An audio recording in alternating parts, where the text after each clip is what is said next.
back at it again today. I went out and picked the tiller up so I can loosen this dirt up. I had the guys that graded the pad for me. They come up and haul the dirt down in around the pond. I just didn't have time to tackle that, moving that much dirt. So he got me backfilled down there, and then he brought the skid steer out here with one of those Harley rakes. He had it sort of cut up and slicked down and was ready to sow grass, and then it started raining for 2 or 3 days. So I finally got it dry enough to where I could get back on it. So I come up here the other evening, they were calling for another big rainstorm. So I come up here the other evening and got around the pond sowed and got the erosion mat on it so I could try to prevent that mud from washing back in the pond. But we got probably, that night, we probably got 2 inches of rain. So it's got everything just packed and beat back down. So I'm gonna take the tiller and run over everything, loosen it up, and then if there's any low spots or places that I don't have as much topsoil on as I want, I'll take the tractor and carry some dirt around, and then we'll take either that yard box or land plane and run back over and slick it up. And then my goal is today and tomorrow to get all the grass sowed down around the pond, and then hopefully up the driveway and then the back bank of the building. So anyway, let's hope everything goes as planned, nothing tears up. Let's get some grass sowed. I'll show you here what I'm working with. As you can see, he had this chopped up pretty good and had everything looking good, but then it's rained and you can see where it's washed down off the hill. So I'm gonna take that tiller and just cut the top of it. I don't want to get down in there too deep and make a mess, but I'm just basically letting it run on top of the ground to just give my seed a little better bed to lay in. And then these low areas, I can loosen this up, and then I can come back. If I need to add some dirt in here, I can blend it in, and I can need to take that land plane or yard box and slick it up and fill these holes if I need to. But everything is just packed down so tight. I just want to get it loosened up to where this seed's got a little better bed to lay in. So the other thing that I've got to do, I'll take you down here and show you. All right, I'm getting all this water coming down the side of the road, and my goal here is to move it over here and run it in this little drainage, little spring over here, get that runoff water, and then I can catch it in my basin. And Wayne, I asked him when he was up here backfilling this, I told him to sort of build me a little swale. He done a good job, but it's, as you can see, a little rain will get right in here and lay. But as it overcome this little hump here, water went this way, and then it worked its way back down this way into my little catch basin. So I want to bring that water in where this little drainage ditch comes out. I want to bring it in right through there. So probably what I'll do, I'm going to work on getting everything loosened up, and then I may take that machine, the excavator, come in here, clean this out, then I'll take that tiller and run through there and loosen that up, and I'll get that swale going right through there and dump that water in there versus it coming out here and washing across me. So let's run a tiller, get this slicked up.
Well, I think this is going to work.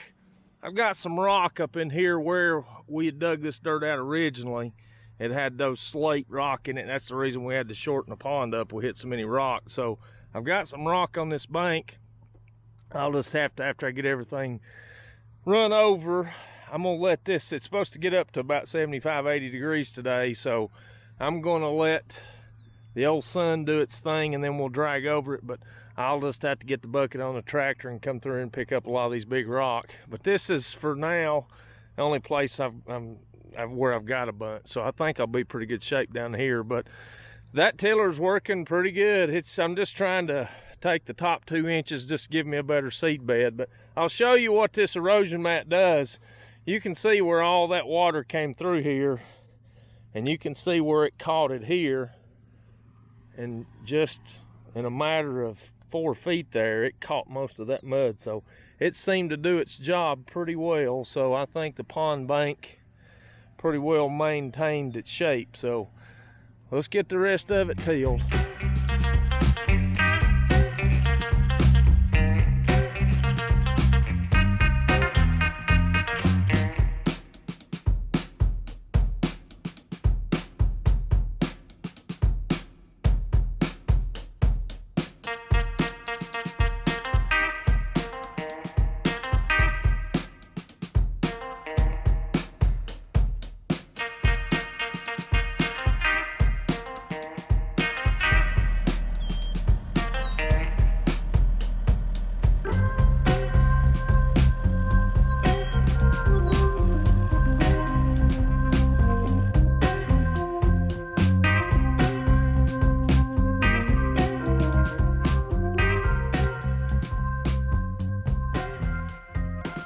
If you're wondering why I'm putting a piece of rebar in the ground, if you can tell, my water line runs straight up through there.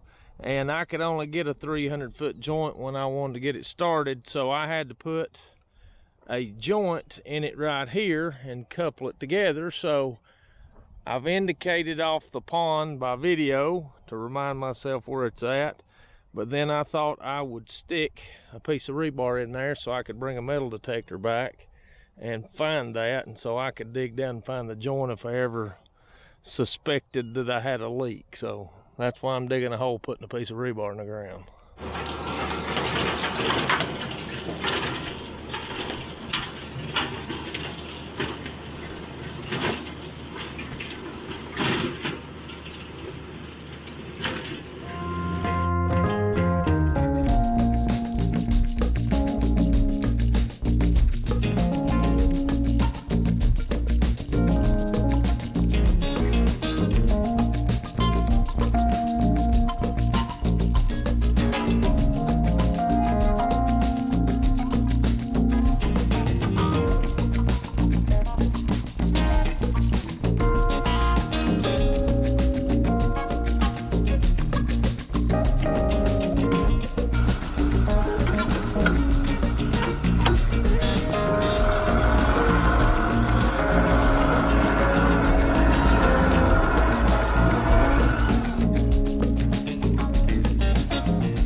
Okay, I think I can get grass to grow on that. It's a little wet down here in the bottom where that water runs down here, so I'll let it lay here for a while. It'll dry out. We'll sow it, and then I'll drag it down, knock these ridges out where the tiller left. But that's cut up, I think, good enough to sow grass. All right, next on the agenda. water comes down through here, it runs through here.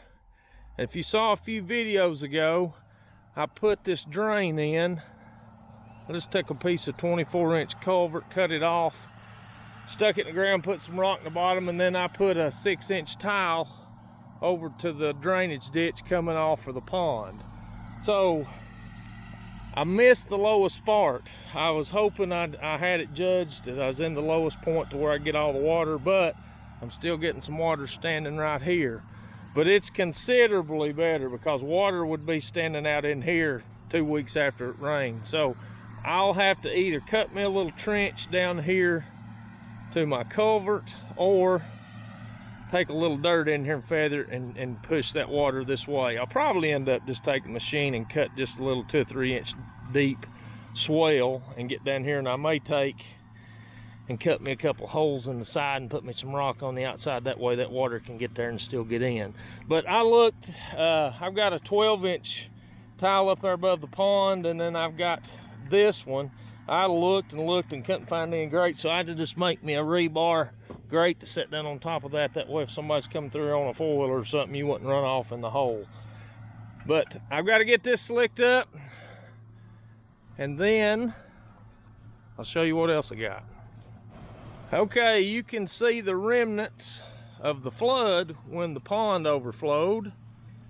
That happened when the creek got out of the bank and filled this whole bottom and actually went across the road. So the level of the water in this bottom was up to about the top of my little wall here that I built. So I had to reset my water meter. They had it set too low, so I got it raised up.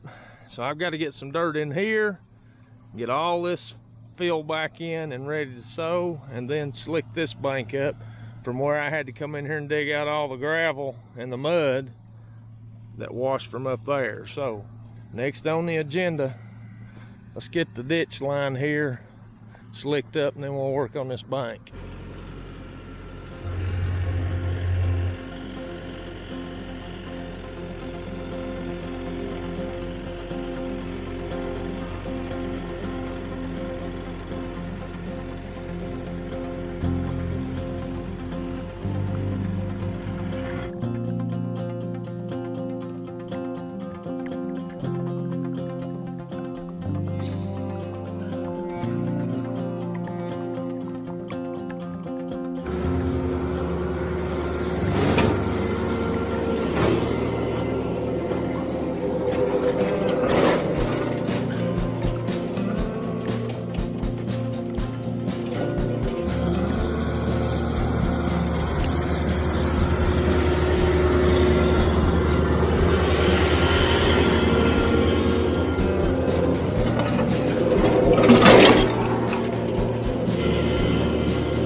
That's still a little wet down there. I've got everything cut up pretty good, so I'm going to let it dry for a while, and then I'll bring the land plane back down here and run over it and smooth it out. We ought to be ready to go. I've got to haul a couple loads of dirt across the little drainage ditch over there around the water meter and get that slicked up as well. So let's move over here and across the pond and scratch it a little bit, and then we'll move on up the driveway.